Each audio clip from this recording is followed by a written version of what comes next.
Hello my dear taste lovers, ఈరోజు mushroom కాజు rice bowl చేయాలని అనిపించి మీతో కూడా మేము చేసుకునే రెసిపీ షేర్ చేసుకోవాలనిపించింది. ముందుగా ఒక కడాయిలో ఆయిల్ వేసుకొని ఆనియన్స్ అండ్ కాజును ఫ్రై చేసుకొని గ్రైండ్ చేసుకొని పక్కన పెట్టేసుకోండి.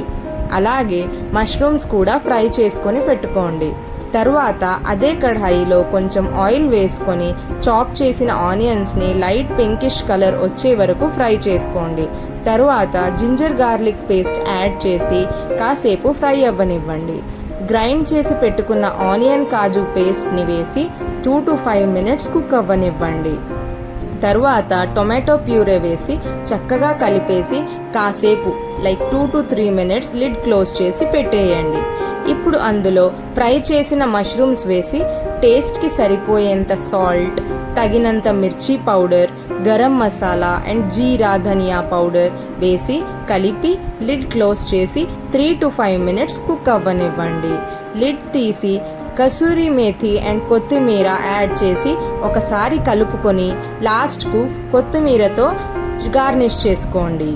మష్రూమ్స్ తింటే ఎన్నో ఆరోగ్య ప్రయోజనాలున్నాయని చెబుతూ ఉంటారు. అందులోని కొన్ని ఏంటంటే శరీరంలోని చెడు కొలెస్ట్రాల్ని కరిగిస్తాయి, మెదడు చురుకుగా ఆరోగ్యకరంగా పనిచేస్తుంది, డెమెన్షియా, ఆల్జీమర్స్ వంటి సమస్యలను నివారిస్తాయి, సెరెబ్రల్ నర్వ్స్ పెరుగుదలకు సాయం చేస్తాయి, విటమిన్ బి, సితో పాటు కాల్షియం, మినరల్స్ అందుతాయి, గ్యాస్ట్రిక్ ప్రాబ్లమ్స్ని కూడా నివారిస్తుంది. ఇది డయాబెటిక్ ఫ్రెండ్లీ కూడా. సో ఇన్ని హెల్త్ బెనిఫిట్స్ ఉన్న మష్రూమ్స్ని మనం ఖచ్చితంగా వారానికి 2 సార్లైనా తినాలి. సో కాజు మష్రూమ్ మసాలాని సింపుల్ గార్లిక్ రైస్తో పేర్ చేసుకుంటే చాలా బాగుంటుంది అనిపించింది. అందుకే ఒక ప్యాన్లో ఆయిల్ అండ్ కొంచెం జీరా వేసుకున్నా.